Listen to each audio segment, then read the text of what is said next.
Olá, eu gostaria desse vídeo falar algo profundo sobre a palavra de Deus e que nos traz um conhecimento da realidade da pessoa do Senhor Jesus Cristo, o seu relacionamento com a igreja.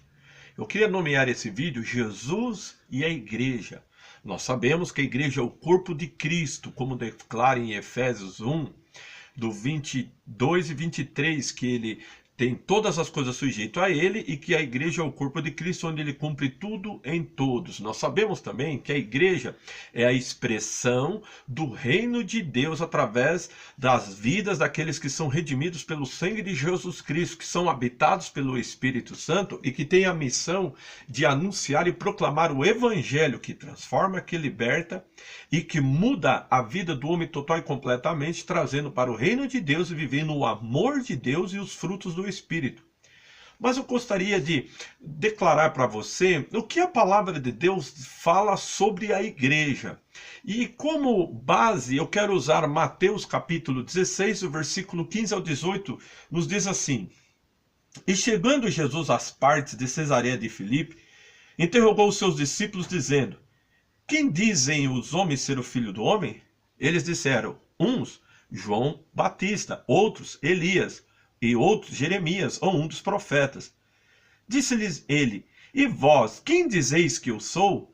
E Simão Pedro respondendo disse, Tu és o Cristo, o Filho do Deus vivo. E Jesus respondendo disse-lhe, Bem-aventurado és tu, Simão, filho de Jonas, porque não foi carne e sangue que tu revelou, mas meu Pai que está nos céus. Pois eu também te digo que tu és Pedro, e sobre esta pedra edificarei a minha igreja, e as portas do inferno não prevalecerão contra ela. E eu te darei as chaves do reino dos céus, e tudo que ligares na terra será ligado no céu, e tudo que desligares na terra será desligado nos céus. Aqui nós vemos a revelação do Senhor Jesus Cristo, Filho de Deus, quando ele chega nas regiões de Cesareia Filipe, uma cidade próxima ao Jordão, que foi feito em homenagem a César Filipe. E ali era uma cidade totalmente romanizada dentro da Judéia. Então o Senhor, diante daquelas esculturas, da arquitetura da cidade, dos heróis romanos que estavam sendo homenageados e adorados, ele faz uma pergunta aos discípulos: Que dizem os homens ser o Filho do Homem? Os judeus ali, os seus discípulos, dos apóstolos, declararam, Jeremias, João Batista, Elias ou um dos profetas. Aí o Senhor Jesus Cristo faz uma pergunta mais pertinente. E vocês, quer dizer, que andam comigo, que comem e bebem, que ouvem a minha palavra, que contemplam os milagres, que dizes que eu sou? E Pedro, Simão Pedro, como representante dos apóstolos, como aquele que se destacava, que era mais dinâmico, mais eloquente e comunicativo, ele já declara algo que ele recebeu por revelação do Espírito Santo que o Pai concedeu a ele, dizendo, Tu és o Cristo, o Filho do Deus vivo. E o Senhor Jesus Cristo confirma essa revelação dizendo, Bem-aventurado és tu, Simão, filho de Barjona, porque não foi carne e sangue quem tu revelou, mas meu Pai que estás no céu. Bendito é o nome do Senhor Jesus Cristo. Quer dizer, a revelação do Senhor Jesus Cristo e da igreja vem através da ação, do poder e da presença do Espírito Santo que o Pai envia para glorificar o seu Filho e manifestar o seu plano eterno de redenção. E ele diz, eu te digo que tu és Pedro, quer dizer, uma pequena pedra, e sobre esta pedra, que é o Senhor Jesus Cristo, a rocha eterna, edificarei a minha igreja. Quer dizer, a igreja não é edificada por homem, nem por intermédio de homem, mas é pelo próprio Senhor Jesus Cristo. Ele usa os homens como apóstolos, profetas, evangelistas, pastores, são dados à igreja como dons. Para quê? Para o aperfeiçoamento dos santos, para a obra do ministério e para a edificação do corpo de Cristo, até que cheguemos à unidade da fé, o conhecimento do Filho de Deus, a varão perfeito, na medida da estatura completa de quem? De Cristo. Efésios 4, do 11 ao 13, declara esse texto. Então o Senhor Jesus Cristo fala, e as portas do inferno não prevalecerão contra ela, quer dizer, jamais triunfarão, jamais terão poder sobre ela. E ele nos concede a chave do reino dos céus. E aqui existe algo glorioso, que ele fala, o que ligamos na terra será ligado na terra, e o que é desligado na terra é desligado nos céus. Então, eu gostaria de falar para você sobre o relacionamento de Jesus e a igreja, que a igreja é a revelação de Jesus Cristo e como ele trabalha na igreja e como que nós podemos usufruir desta bênção e dessa realidade e vitória para as nossas vidas. Como que eu vou usar isso? O livro de Apocalipse, capítulo de número 2 e 3, Jesus envia 7 cartas para 7 igrejas que se encontram na Ásia, que é a igreja de Éfeso, Esmirna, Pérgamo, Tiatira, Sardes, Filadélfia e Laodiceias.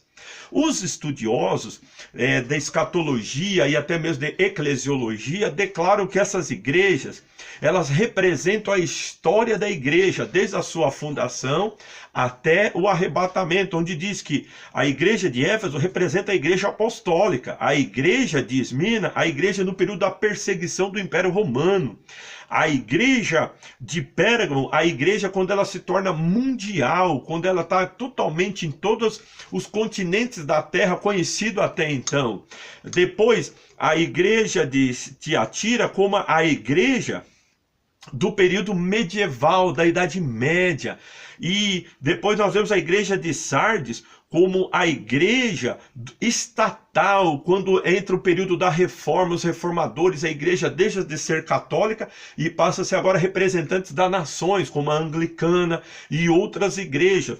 E depois a igreja grega, por exemplo. Daí o período da igreja Filadélfia como a igreja das missões, quando a igreja sai pelo mundo levando e proclamando o evangelho e anunciando às nações a salvação por intermédio de Jesus Cristo, o Filho de Deus. E a última igreja, Laodiceia, como a igreja apóstata, como a igreja dos últimos dias, a igreja do período que está se preparando para a volta de Cristo. É uma igreja rica, uma igreja que tem abundância, que nada tem falta, mas perdeu a presença, a essência, que é a pessoa bendita de Jesus Cristo. Então, o que nos chama a atenção na revelação de Jesus Cristo a essas igrejas e que é o relacionamento dele? A primeira coisa que você sempre vai ver nesse capítulo 2 e 3 é que Jesus destina a sua carta à cidade e ao anjo da igreja. O anjo é o mensageiro, quer dizer, aquela autoridade espiritual constituída por Deus para declarar, ensinar e proclamar a palavra de Deus. Então a visão de Jesus Cristo numa cidade não são as variadas denominações,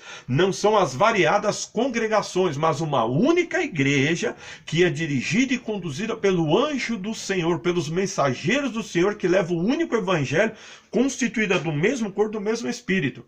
Visivelmente, ela pode ter variadas denominações e congregações, mas espiritualmente é um único corpo, uma única igreja, um único templo, morada e habitação do Espírito Santo para glorificar o Senhor Jesus Cristo. O segundo fato que chama a atenção nas 7 cartas é a revelação de Jesus Cristo em glória. Cada igreja, quando ele inicia a carta, ele descreve uma parte dele, uma parte do seu ser e da sua glória, conforme a necessidade de cada igreja. A visão completa está no Apocalipse capítulo 1, do versículo 12 ao 20. Mas a aplicação é conduzida pelo Espírito Santo conforme a necessidade de cada igreja em cada localidade. Por exemplo, a igreja de Sardes, que era uma igreja que estava para morrer, que era uma igreja que estava muitos contaminados, ele declara que ele tem os 7 Espíritos de Deus e as 7 estrelas. Porque ele tem a plenitude do Espírito de Deus que traz a ressurreição e a vida e a comunhão com Deus, e ele é soberano sobre a igreja, por isso ele dirige e controla todas as coisas, ele é o Senhor. E aí você vai ver que cada igreja inicia-se com uma descrição de partes do corpo de Cristo, da sua revelação em glória, e a aplicação pelo Espírito da sua palavra daquelas partes, conforme a necessidade da igreja. Qual é o objetivo disso? A revelação que nós recebemos de Jesus Cristo é a chave para a vitória, é a chave para fecharmos as portas do Hades e triunfarmos sobre as hostes satânicas e o evangelho progredir, prosperar e ser bem-sucedido na salvação de almas, transformação de vida e habitação do Espírito Santo. A terceira coisa que me chama a atenção nessas cartas, o capítulo 2 e 3 de Apocalipse, é a afirmação da soberania e do Senhor Jesus Cristo. Todas as cartas ele declara: conheço as tuas obras, conheço a tua situação, conheço. Então ele é soberano, ele é Senhor, ele conhece, ele sabe, ele vê, ele participa, ele compreende todas as coisas e ele tem o controle sobre tudo. A soberania e o senhorio do Senhor Jesus Cristo sobre a igreja é a garantia que nada vai acontecer ou suceder sem a permissão, sem o controle e sem um propósito, uma finalidade de Deus para o crescimento, o aperfeiçoamento, o fortalecimento da igreja e principalmente para a amplitude do reino dele através daquela igreja na localidade, para a salvação de vidas e de almas sobre aquele lugar. Por isso que você possa aplicar isso na sua vida. O Senhor é soberano e ele sabe e conhece todas as coisas e tem um controle de tudo, tanto das coisas boas como das coisas ruins, tanto dos problemas como das dificuldades. Tudo faz parte do conhecimento, da sabedoria e da ação de Deus para o aperfeiçoamento dos seus santos, da sua igreja e a realização da sua obra. A quarta coisa que me chama a atenção é avaliações, repreensão e elogio. O Senhor Jesus Cristo, ele avalia as igrejas, faz avaliação das obras, do trabalho, do zelo, repreende, porque alguns deixaram o primeiro amor, outros estão ouvindo a falsas doutrinas, outros estão tolerando falsos mestres no seu meio, outros estão tolerando o pecado, e ele faz elogio, que tem guardado, perseverado, que tem persistido. Isso nos mostra o quê? Que o Senhor, ele cuida da sua igreja, ele zela dela, ele está trabalhando nela, procurando limpá-la, purificá-la e edificá-la conforme o padrão e o modelo que é ele mesmo com toda a sua glória e majestade. Por isso ele vem ao nosso encontro para nos avaliar, nos repreender, para nos consertar e trazer novamente no caminho e manifestar a sua bênção, que é o seu elogio e a sua graça sobre as nossas vidas. Bendito é o nome do Senhor Jesus Cristo, que está fazendo tudo isso na sua igreja por intermédio do Espírito Santo. Outro fato também é a quinta coisa, que são promessas ou juízos. O Senhor faz promessas de vitória, faz promessas de conquistas e também juízo de tirar até o cálice, o castiçais, aliás, e também de bater a porta e que alguns estão andando nu. E então você pode ver que o Senhor, ele tem grandes promessas para a sua igreja para realizar e juízo para aperfeiçoá-la e também torná-la cada dia mais semelhante a ele, conforme a glória e a majestade dele. Então nós vemos que o Senhor Jesus Cristo, quando ele está trabalhando e edificando a sua igreja, suas promessas são palavras fiéis e verdadeiras que se cumprem e se realizam em nossas vidas. A sexta coisa que me chama a atenção é que todas as cartas declaram um galardão aos vencedores.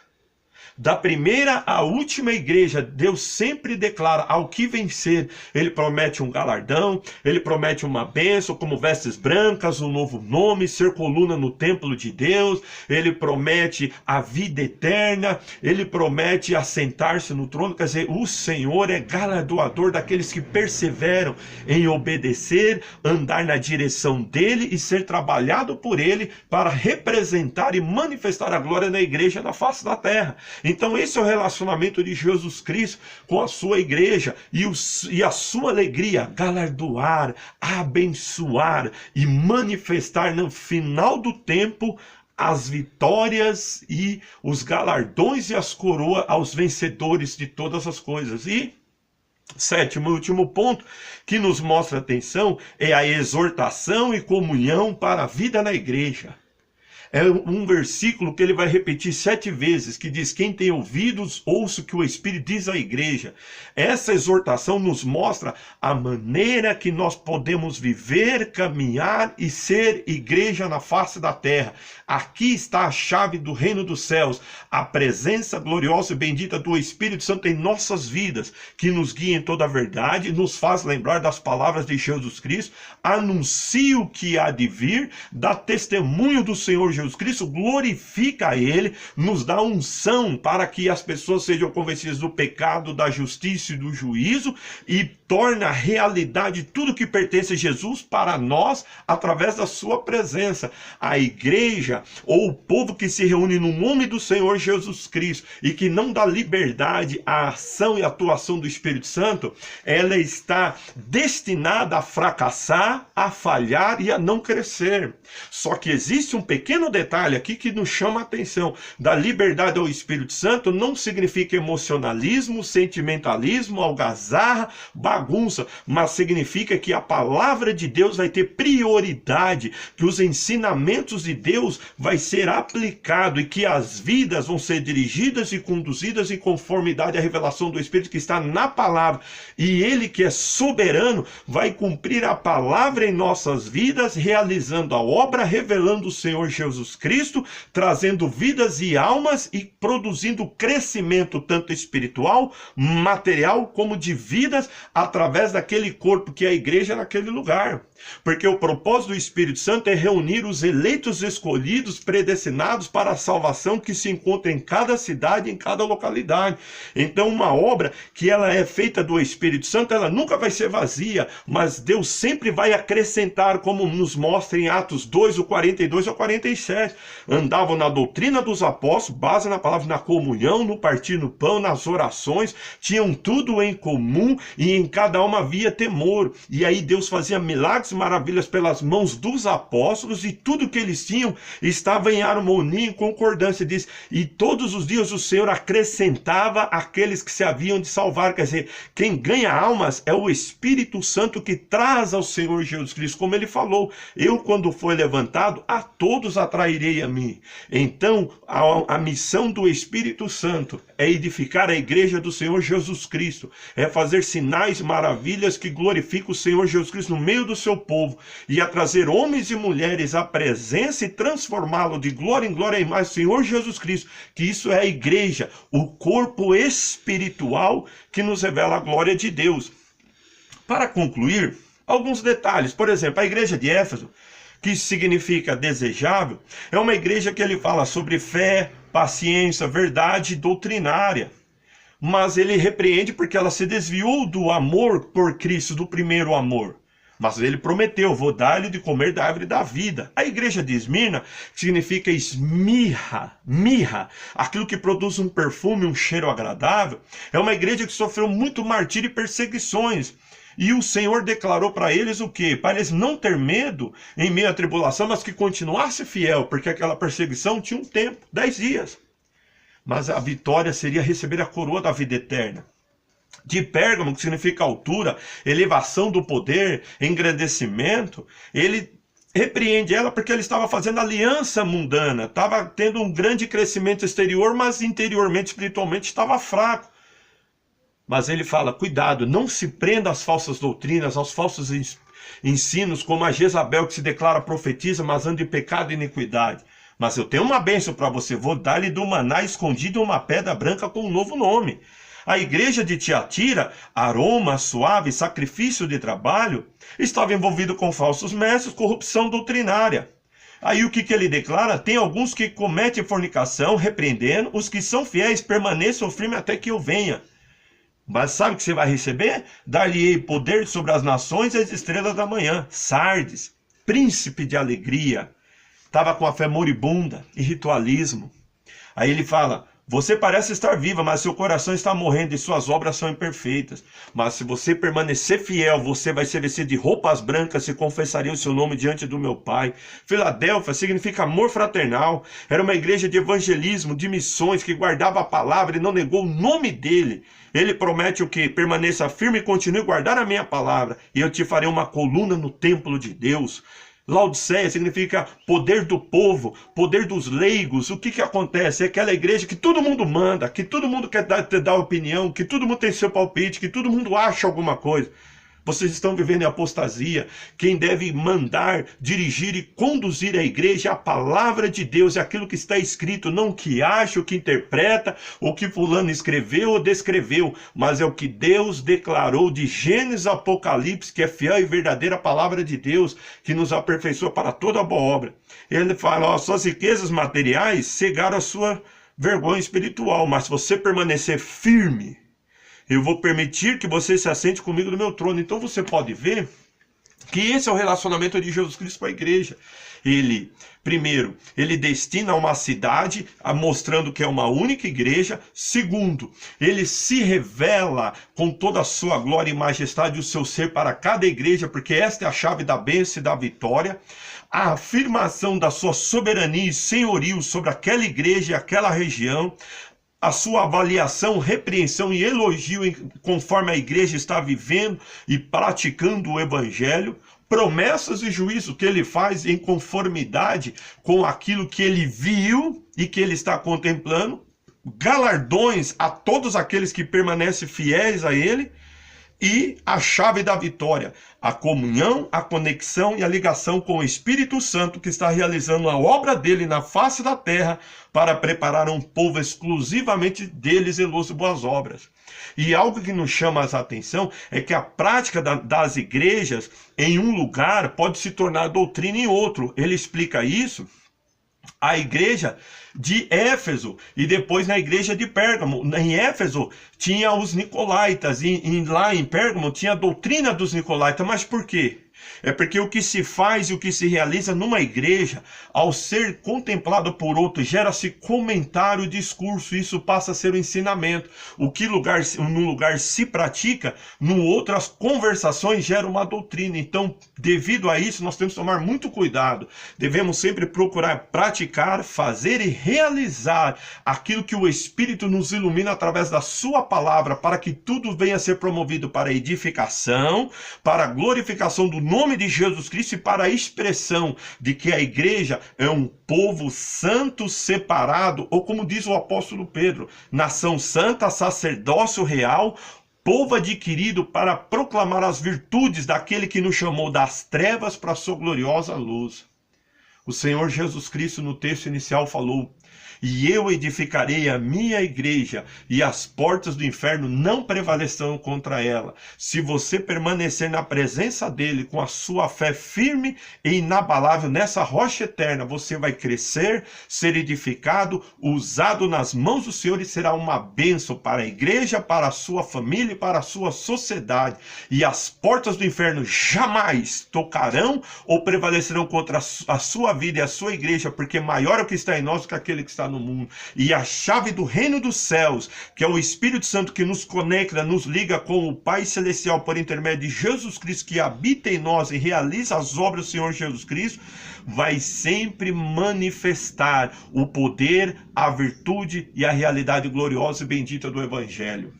Essas são as verdades que a Bíblia declara sobre Jesus e a igreja.